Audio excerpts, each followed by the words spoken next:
यहाँ पर जो आप सवाल देख रहे हैं, यह सवाल प्रश्नावली 7.1 का है और यह सवाल है कि दो बिंदुओं के बीच की दूरी को ज्ञात करना।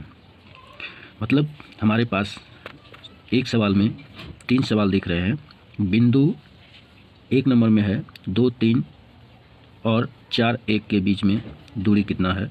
दूसरा नंबर में है -5, 7, फिर है -5 और 7 और बिंदु -1, 3 के बीच। और तीसरा नंबर में है ये तीसरा नंबर का है सवाल, ए बी और -a -b के बीच की दूरियां ज्ञात करना है। ठीक है, तो हम इसको कैसे ज्ञात करेंगे यहाँ पर आप समझ लीजिए। और यहाँ पर जिसने समझ लिया तो समझ लीजिए कि उसका यह सवाल, उसके लिए यह सवाल बहुत ही इजी हो जाएगा, क्योंकि सवाल में कुछ खास है नहीं। ठीक है, सिर्फ समझने मात्र की देरी है।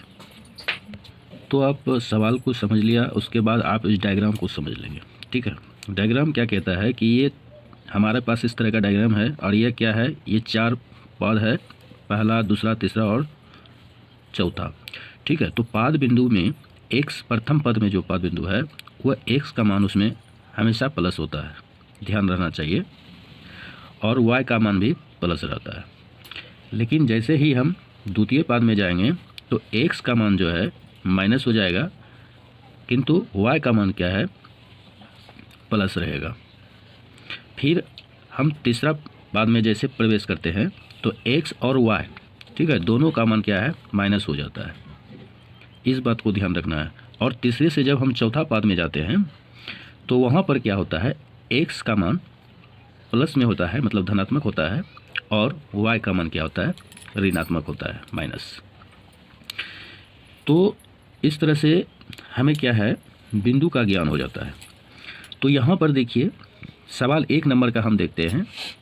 हमारे पास जो सवाल दिया है 2, 3 और 4, 1, ये 2 बिंदु है, लेकिन ये दोनों क्या है, धनात्मक में है। इसका मतलब क्या है, x और y दोनों क्या है, प्रथम पद में है। तो प्रथम पद में ही है तो हम दूरी सूत्र का प्रयोग करेंगे। तो पहले मान लेते हैं, माना कि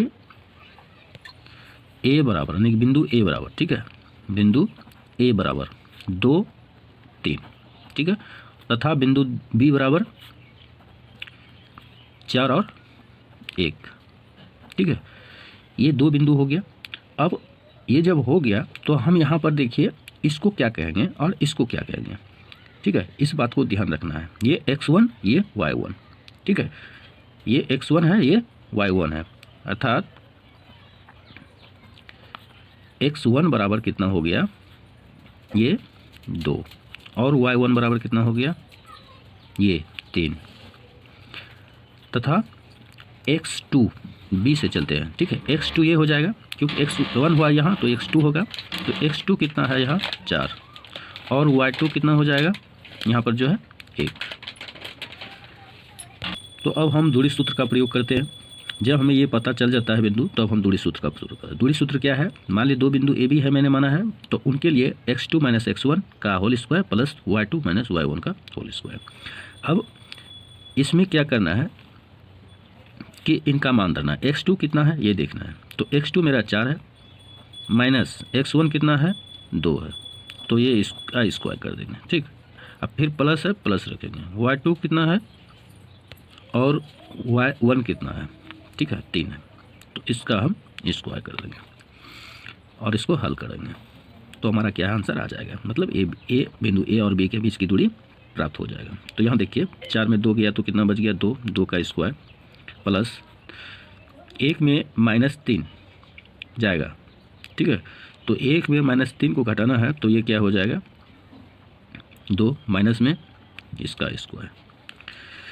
तो यहाँ पर ये चीज़ आपको ध्यान रखना होगा, ये चिन्ह और ये चिन्ह में अंतर है। ठीक है, इसको कुछ नहीं करना है अभी हमें। ठीक है, इसका स्क्वायर 2 दूना 4